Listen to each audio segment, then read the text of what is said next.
Bumabati po kami sa lahat po ng naaabot ng programang ito ng Iglesia ni Cristo. Welcome po sa special episode ng programang Reconnect an Evangelical Mission. Bumabati rin po kami ng Happy 109th Anniversary sa lahat po ng mga kapatid sa Iglesia ni Cristo sa buong mundo.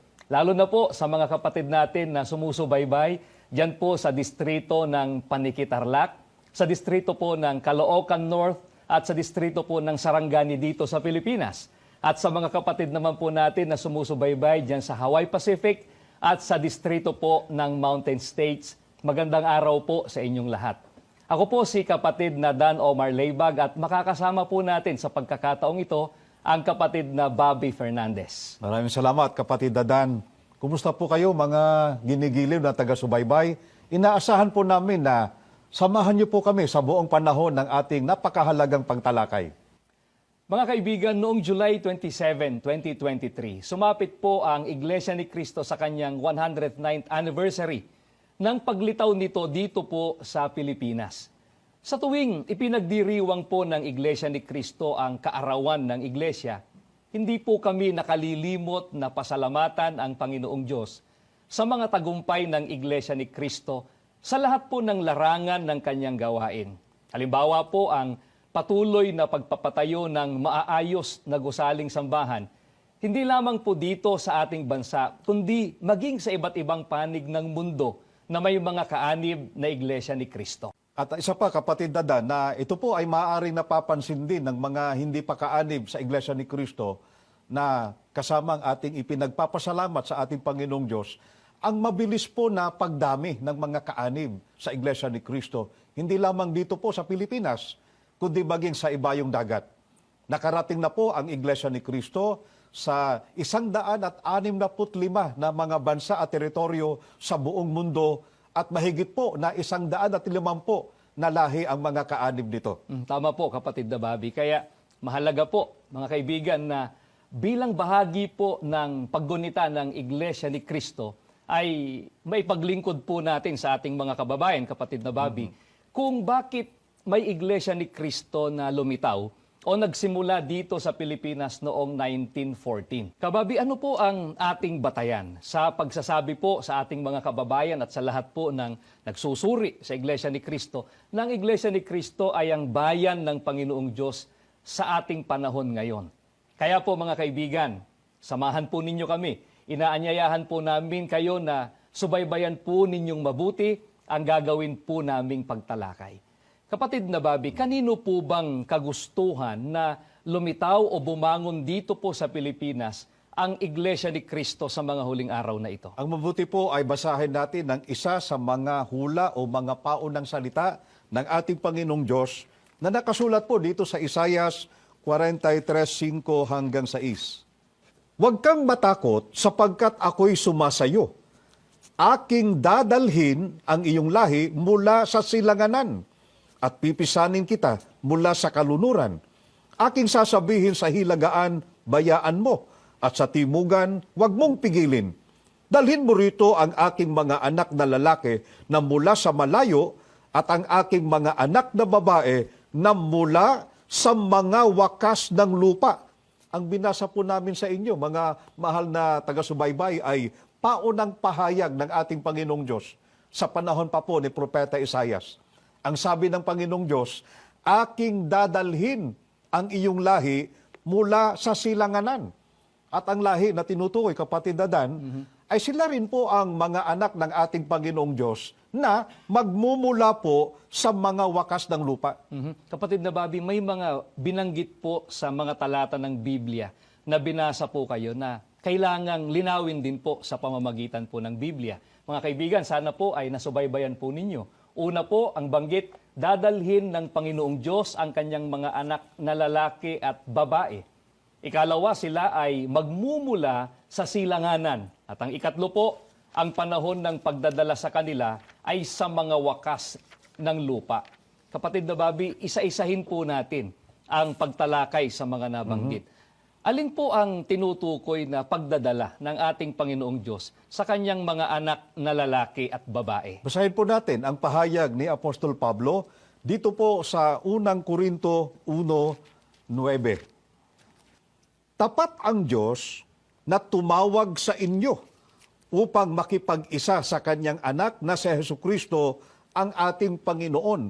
Ayon po sa pahayag ni Apostol Pablo, mga mahal na taga-subaybay, tinatawag po ng ating Panginoong Diyos ang tao upang ipakipag-isa sa kanyang anak o sa ating Panginoong Jesucristo.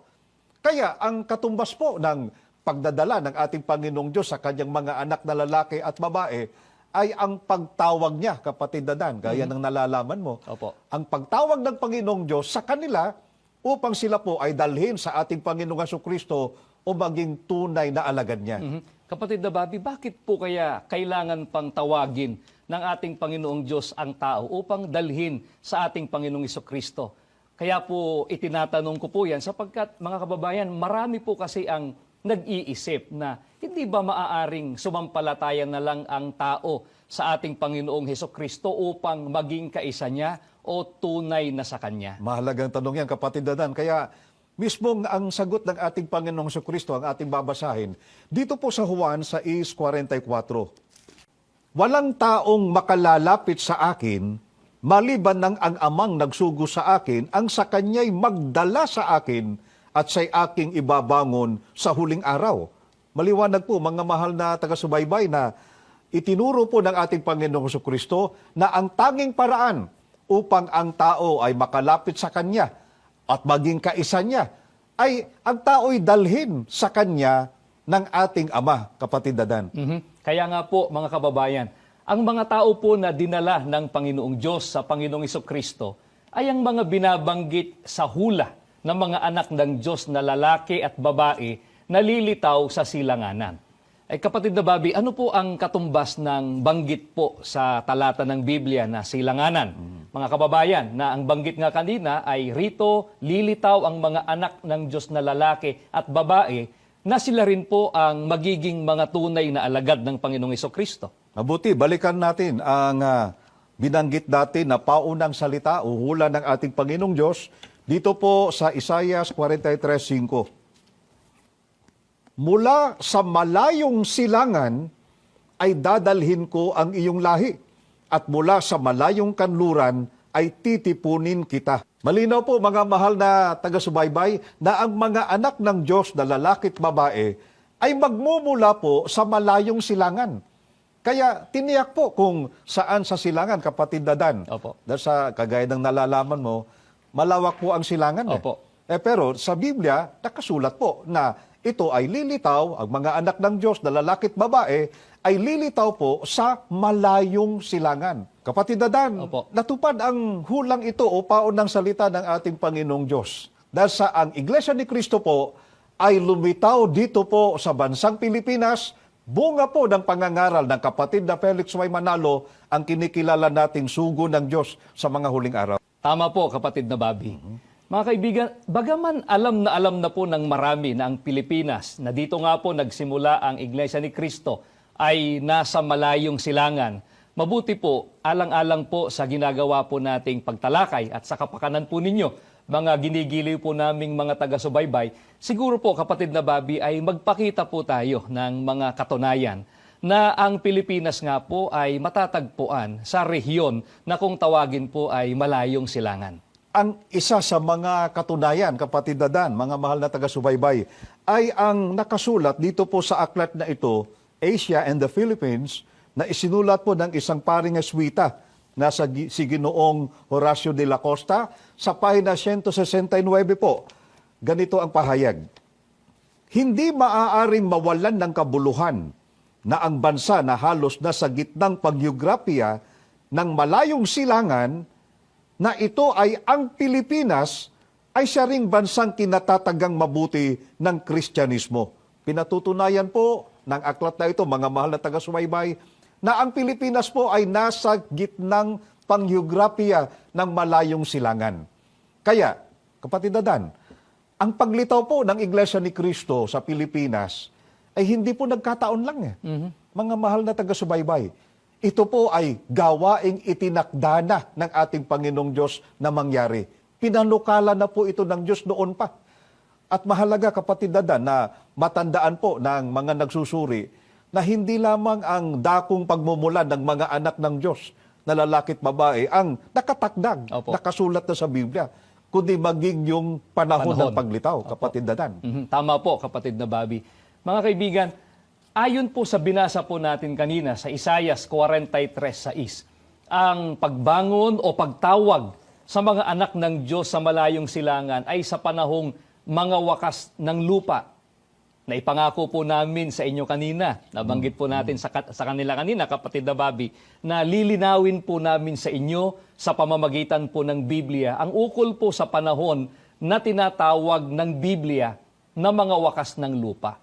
Kapatid na Bobby, ang tinutukoy po ba na mga wakas ng lupa ay siya ring katapusan ng sanlibutan? Kaya nyo natatanong yan dahil sa may terminong wakas. Opo, tama po. Hindi, kapatid Adan, kagaya ng nalalaman mo. Dahil sa yung katapusan ng sanlibutan, mga mahal na taga-subaybay, ay matatapos na po ang lahat ng bagay sa mundong ito. Samantalang malinaw po na sinasabi dito sa hula na binasa namin sa inyo na may gawain pa ang ating Panginoong Diyos. Na yun nga po ang pagdadala sa mga anak niya na lalaki at babae sa malayong silangan.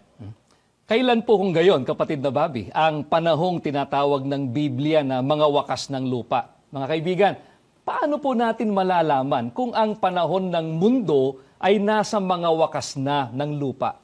Basahin natin yung mismong sagot ng ating Panginoong Jesucristo, mga mahal na taga-subaybay, dito po sa Mateo 24:33. Gayon din naman kayo, pagka nangakita ninyo ang lahat ng mga bagay na ito, ay talastasin ninyo na siya'y malapit na, nasa mga pintuan nga. Sana po ay napansin ng ating mga taga-subaybay, kapatid na Dan, ang sabi po ng ating Panginoong Jesucristo na, pagka nangakita ninyo ang lahat ng mga bagay na ito, ay talastasin ninyo na siya'y malapit na, nasa mga pintuan nga. May mga pangyayari na kapag nakita nating natupad, ang sabi ng ating Panginoong Jesucristo, malapit na, kapatid na Dan. Nasa mga pintuan nga. Yan nga ang katumbas ng banggit sa hula kanina, mga wakas na ng lupa. Salamat po, kapatid na Bobby. Mga kaibigan, alam po namin kung ano ang iniisip ninyo. Alin po ang tinutukoy ng Panginoong Hesus na malapit na at nasa mga pintuan na pagka nakita ng naganap ang mga palatandaang ibinigay ng Panginoong Jesucristo. Kapatid na Bobby, ano po ba ang itinatanong noon ng mga alagad sa ating Panginoong Jesucristo? Kaya po, ganyan ang naging kasagutan niya. Itataas lang natin yung ating babasahin. Kanina po ay Mateo 24:33, kapatid na Dan. Ngayon po, mga mahal na taga-subaybay, dito naman sa Mateo 24:3. At samantalang siya'y nakaupo sa bundok ng mga olibo, ay nagsilapit sa kanya ng bukod ang mga alagad na nagsisipagsabi, sabihin mo sa amin, kailan mangyayari ang mga bagay na ito? At ano ang magiging tanda ng iyong pagparito at ng katapusan ng sanlibutan? Ang itinatanong po noon ng mga alagad sa ating Panginoong Jesucristo ay kung kailan po ang katapusan ng sanlibutan na yun din po ang ikalawang pagparito ng ating Panginoong Jesucristo. Sinagot sila ng Panginoong Jesucristo, kapatid na Dan. Opo. Ang sabi po ng ating Panginoong Jesucristo, pagka nakita ninyo ang lahat ng mga bagay na ito, ay talastasin ninyo na siya'y malapit na nasa mga pintuan nga. Kaya gusto po nating ipapansin, kapatid na Bobby, sa atin pong mga taga-subaybay na kapag malapit na po ang katapusan o wakas, may mga bagay po na makikita bilang palatandaan. Kapag ang mga bagay na ito po ay nakita na, narinig po ninyo, sinabi po ng Panginoong Jesucristo na nasa mga pintuan nga. Katumbas din po ito ng mga wakas na. Alin po ba ang mga bagay na ibinigay ng Panginoong Hesus na palatandaan kapag ang panahon ay nasa mga pintuan o nasa mga wakas na? Ganito ang pahayag mismo ng Panginoong Jesucristo, Basahin natin sa 24:6 hanggang 7. At mga kakarinig kayo ng mga digmaan at mga alingaw-ngaw ng mga digmaan. Ingatan ninyo na huwag kayong magulumihanan sapagkat kinakailangang ito'y mangyari datapwat hindi pa ang wakas. Sapagkat magsisitindig ang bansa laban sa bansa at ang kaharian laban sa kaharian at magkakagutom at lilindol sa iba't ibang dako. Mahalagang matandaan po ng ating mga taga-subaybay, kapatid na Dan, Opo. ang binanggit ng ating Panginoong Hesukristo sa mga talatang ito na binasa namin sa inyo na magaganap pag malapit na po ang ikalawang pagparito niya o panahon na po na malapit na ang wakas o mga wakas na ng lupa. Ang sabi sa talata na binasa natin, at mga kakarinig kayo ng mga digmaan at mga alingaw-ngaw ng mga digmaan. Yan ang unang palatandaan, kapatid na Dan. At sana po, kapatid na Bobby, napansin po ninyo, mga giliw po naming mga taga-subaybay, na hindi po ito ordinaryo o pangkaraniwang digmaan o gyera. Hindi ito digmaan lang ng isang bansa laban sa isang bansa dahil nga po, ang sabi po sa talatang binasa po ninyo, kapatid na Bobby, ay mga digmaan. Kaya po, sa kaugnay na hula o paunang salita ng Biblia, paano po binanggit ang uri ng digmaang magaganap na palatanda ang mangyayari kapag ka po malapit na po ang wakas, Kababi? Narito ang sagot, kapatid na Dan. Dito po sa Isaiah 34:1 hanggang 2. Kayo'y magsilapit, kayong mga bansa, upang mangakinig. At dinggin ninyong mga bayan, dinggin ng lupa at ng buong narito, ng sanlibutan, at ng lahat na bagay na nagsisilitaw rito, sapagkat ang Panginoon ay may galit laban sa lahat ng bansa at pusok ng loob laban sa lahat nilang hukbo. Kanyang lubos na nilipol sila, kanyang ibinigay sila sa patayan. Sa hulang ito na binasa namin sa inyo, mga mahal na taga-subaybay, ang magaganap po na digmaan ay kasasangkutan po ng mga bansa sa buong daigdig. Kaya ito po ay patayan ng mga hukbo. Opo. Pagka mga hukbo, mga mahal na taga-subaybay, yan ay army, Opo. mga sundalo. Patayan ng mga hukbo ng mga bansa sa buong mundo, kapatid na Dan. Kaya ito po ay digmaang pambuong sanlibutan. Tama. Dapat din po nating mapansin, mga kaibigan, ang isa pa pong kaibahan ng digmaang binabanggit. Ang sabi po ay aalingaw-ngaw. Kaya itatanong po namin sa inyo, kapatid na Bobby, at yun din ang gustong alamin ng ating mga kaibigan. Ano po ba ang katumbas ng binabanggit na digmaang aalingaw-ngaw? Biblia pa rin ang ating pasasagutin, kapatid na Dan. Dito rin po sa talatang ito, 24:6, dito po sa Magandang Balita Biblia.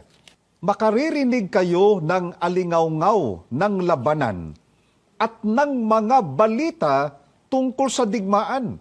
Huwag kayong mababagabag, dapat mangyari ang mga ito, ngunit hindi pa ito ang wakas. Ang katumbas po ng sinabing aalingaw-ngaw ang digmaan ay mapapabalita ang digmaang ito, kapatid na Dan. Opo. At ito ay sa dahilang sa panahon ng kawakasan o panahong malapit na po ang wakas o mga wakas na ng lupa, marami na anya ang tatakbo ng paroot parito at ang kaalaman ay lalago na ito'y mababasa natin sa Daniel 12:4, mababasa po ninyo mga mahal na taga-subaybay sa inyong screen. Kaya po bago naganap ang unang digmaang pansanlibutan noong 1914 ay naimbento muna ng tao ang maraming mga kasangkapan at kagamitan na nagamit, kapatid na Bobby, hindi lamang po sa mismong digmaan, kundi upang mapabalita rin po ito. Kaya nga po umunlad ang kaalaman at karunungan ng tao. Ang epekto naman po nito ay ang pag-unlad sa teknolohiya po ng transportasyon at komunikasyon. Ang tanong po, kapatid na Bobby, at ito mahalagang masagot, mga kaibigan, kailan po nangyari ang unang digmaang pangbuong sanlibutan na binanggit sa hula ng ating Panginoong Hesukristo? Basahin po natin ang isang aklat na ang pamagat po nito, mga mahal na kaibigan, ay The Story of the Great War, History of the European War from Official Sources, Volume 2, sa page 291. Ang unang malaking kampanya ng malaking digmaan sa dako ng labanan sa Timog Silangan ay nagsimula noong Hulyo 27, 1914 nang isinagawa ng mga hukbong Austriano ang kanilang unang pananakop sa Serbia. Ang unang digmaan, mga mahal na kaibigan, ang unang digmaang tinutukoy ay sumiklab noong Hulyo 27, 1914. At ito po ay tinawag na malaking digmaan at kinalaunan, kapatid na Dan, tinatawag na itong unang digmaang pambuong sanlibutan. Napakahalaga po na matandaan natin, mga mahal na taga-subaybay, na batay po sa pahayag ng ating Panginoong Jesucristo, kapag naganap na po ang unang digmaang pansanlibutan, ang panahon po ay nasa mga wakas na ng lupa o malapit na ang wakas. Tama po, kapatid na Bobby. Mga kaibigan, ayon po sa paunang pahayag ng ating Panginoong Diyos, sana po natatandaan po ninyo, ang pagdadala po sa mga anak niyang lalaki at babae mula sa malayong silangan ay sa panahong mga wakas ng lupa. Kapatid na Bobby, para po sa kabatiran ng atin pong mga mahal na kaibigan na sumusubaybay po sa atin, kailan nga po ba nairehistro ang Iglesia ni Cristo sa pamahalaan ng Pilipinas? Noong Hulyo 27, 1914, kaalinsabay po ng pagsiklab ng unang digmaang pansanlibutan. Kaya, kapatid na Dan, mga mahal na taga-subaybay, kung ano po ang ipinahayag ng Panginoong Diyos noon sa pamamagitan po ng hula o paunang salita, ay gayon po natupad. Kaya ang paglitaw po ng Iglesia ni Cristo sa Pilipinas, katuparan po ito ng itinakda ng ating Panginoong Diyos at ito po ay ipinasulat na sa Biblia. Lalo pong nagiging interesting itong ginagawa po nating pagtalakay, kapatid na Bobby. Mga kaibigan, dyan lang po kayo, ipagpapatuloy po natin ang ating ginagawang pagtalakay. Magbabalik pa po kami.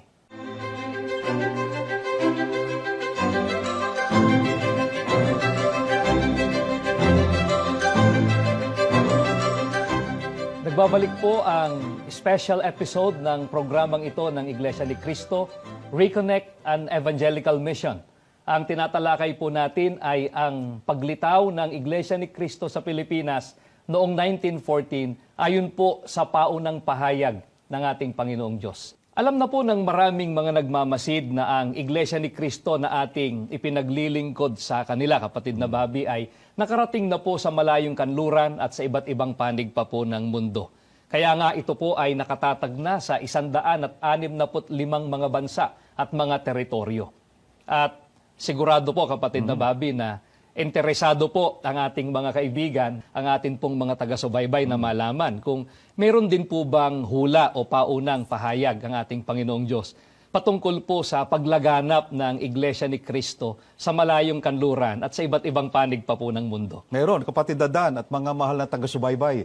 Dito po sa Isaias 59:19, sa gayoy katatakutan nila ang pangalan ng Panginoon mula sa kalunuran, at ang kanyang kaluwalhatian ay mula sa sikatan ng araw, sapagkat siya'y darating na parang bugso ng tubig na pinayaon ng hinga ng Panginoon. Pansinin po ninyo ang sabi po ng paunang salita na sa gayoy katatakutan nila ang pangalan ng Panginoon mula sa kalunuran. Sa makatuwid, kapatid na Dan, ang Iglesia ni Cristo na lumitaw po sa malayong silangan, hindi mamamalaging sa malayong silangan lang.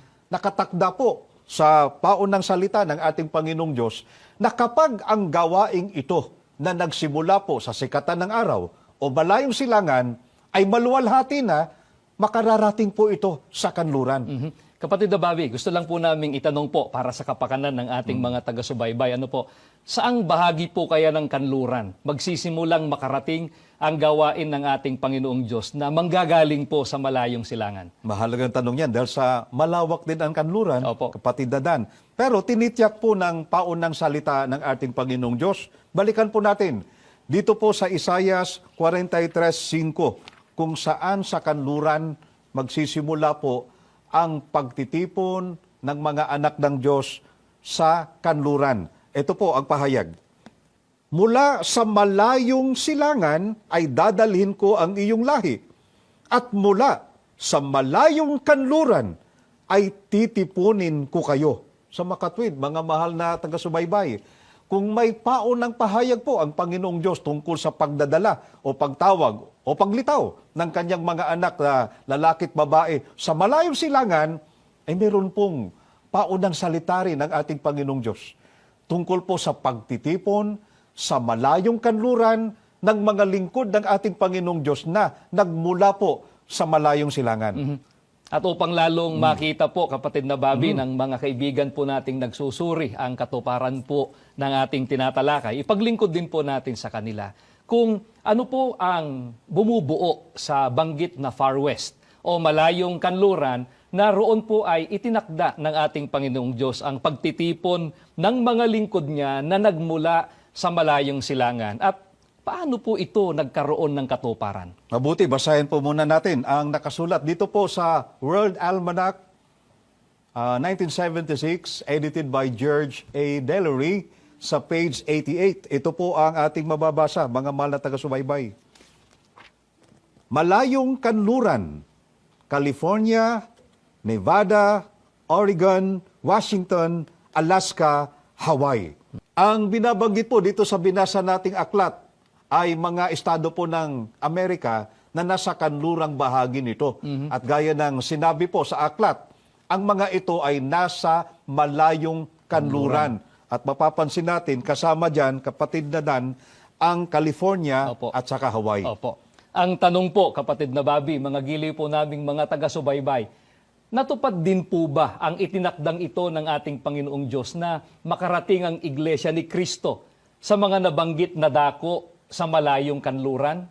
Ang hulang ito ay nagkaroon ng katuparan nang isagawa ang pagtitipon ng mga lingkod ng Panginoong Diyos na mula sa Pilipinas doon sa malayong kanluran nang magtungo ang tagapamahalang pangkalahatan ng Iglesia ni Kristo noon, ang kapatid na Eranio G. Manalo sa estado ng Hawaii, at pangasiwaan ang kanilang unang pagsamba sa Panginoong Diyos sa nasabing dako noong July 27, 1968 at opisyal na itinatag ang lokal ng iglesia sa dakong yaon. At mula roon, kapatid Dadan, mula po sa dalawang estado ng Amerika, ay nakarating po ang Iglesia ni Cristo sa iba't ibang bansa na ngayon ay nabanggit nyo kanina, Opo. 165 bansa at teritoryo Opo. sa buong mundo.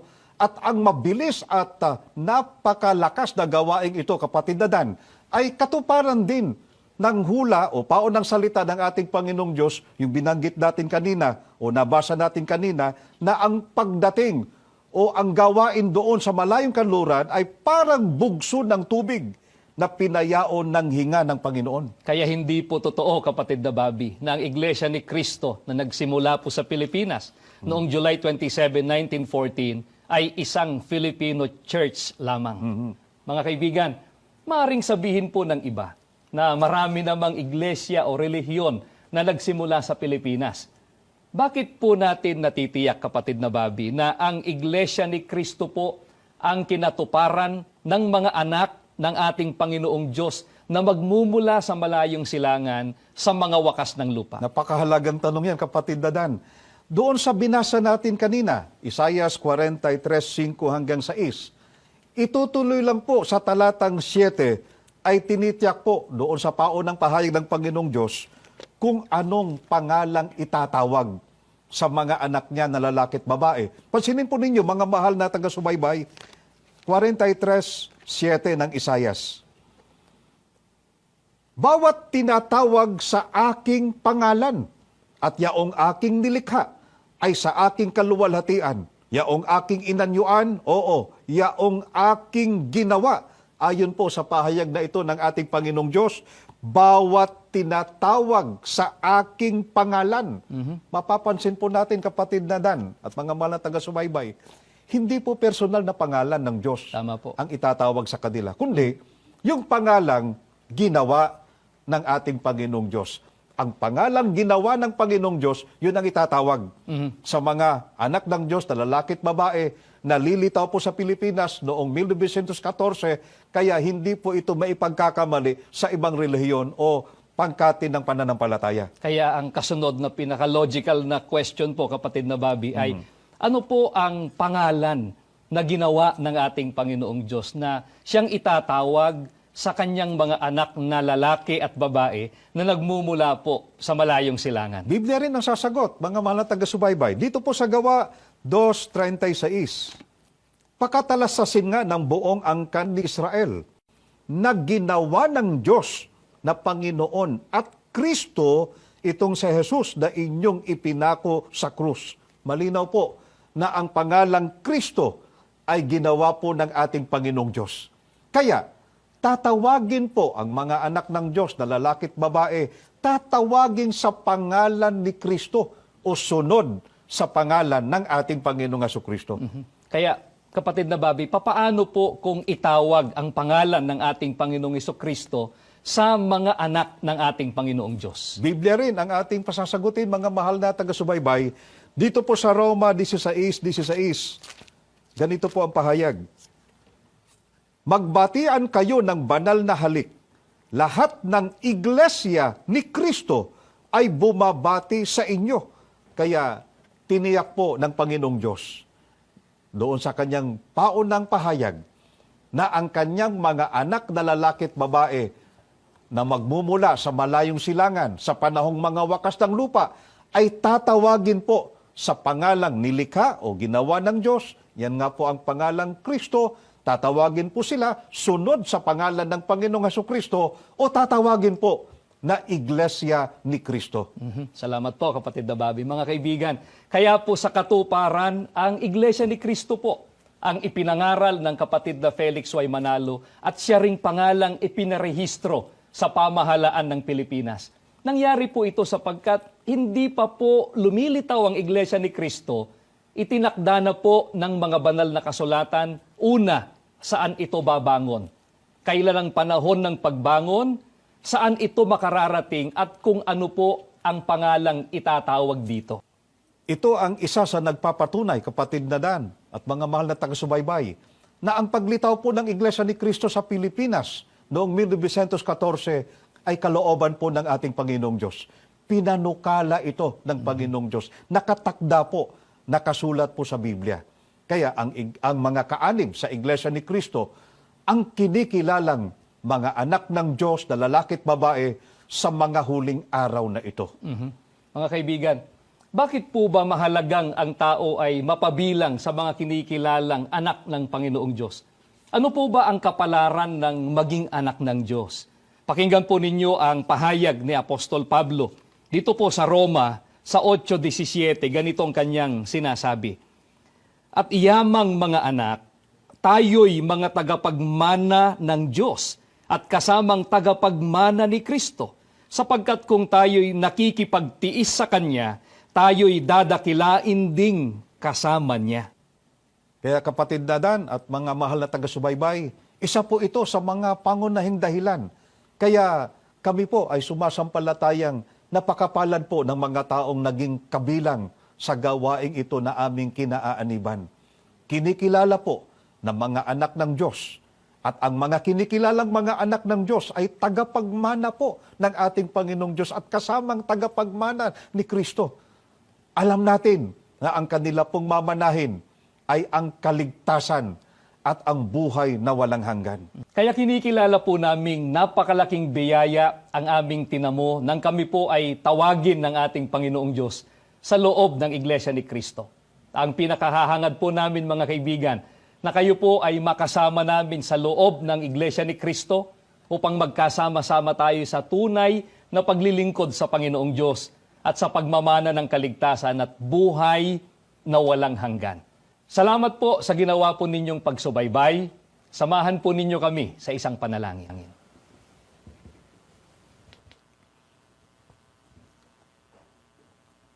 Ama naming Diyos, tunay na dakila ka po at makapangyarihan sa lahat. Amen. Niluluwalhati ka po namin, sinasamba po namin ang napakabanal mo pong pangalan. Amen. Salamat po sa lahat ng tagumpay ng iyong banal na iglesia. Salamat po sa mga pagpapalang ipinagkakaloob mo. Opo. Muli pong sumapit ang anibersaryo ng iyong banal na iglesia. Amen. Bagay po na ipinagpapasalamat ng lahat ng iyong mga hinirang. Opo. dahilan po para lalo kaming pumuri at lumuwalhati sa iyo. Amen. Salamat din po sa ganitong mga pagkakataon na itatanyag po ang iyong mga dakilang katotohanan sa pamamagitan po ng ganitong mga programa Amen. na nagtuturo't nangangaral upang lalo pang maraming mga tao ang makaunawa ng iyong mga dakilang katotohanan. Amen. Idinadalangin po namin sana po lahat ng naabot ng palatuntunang ito. Opo. Pakibiyaya mo po ng katalinuhan, ng karunungan at pananampalatayang galing sa iyo. Ibilang mo po sa mga kinikilala mo pong iyong mga tunay na mga anak. Amen. Magkakasama kami sa loob ng iyong banal na iglesia Opo. upang magtamo kaming lahat ng buhay na walang hanggan. Amen. Panginoong Kristo, dumadalangin po kami sa iyo. Ipamagitan mo po ang aming mga panalangin. Opo. Patuloy mo pong pagpalain kami sa buhay na ito. Opo. May pagpatuloy po namin ang paglilingkod sa iyo at ang paglilingkod sa ating Diyos. Amen. Ama naming Diyos, sa muli po naming pagtawag sa iyo, pagpalain mo po ang buong iglesia Opo. sa pangunguna po ng aming tagapamahalang pangkalahatan. Opo. Ibiyaya mo pa pong maraming mga tagumpay sa lahat ng larangan ng gawain, alang-alang po sa ibayong kaluwalhatian ng iyo pong banal na pangalan. Amen. Buo na po ang mga aming pananalig, ibinibiyaya mo po sa amin ang aming mga kahilingan. Opo. Ang lahat po magalang naming hinihiling sa iyo, Ama, Opo. sa pangalan po ng aming Panginoong Hesukristo. Amen. Amen.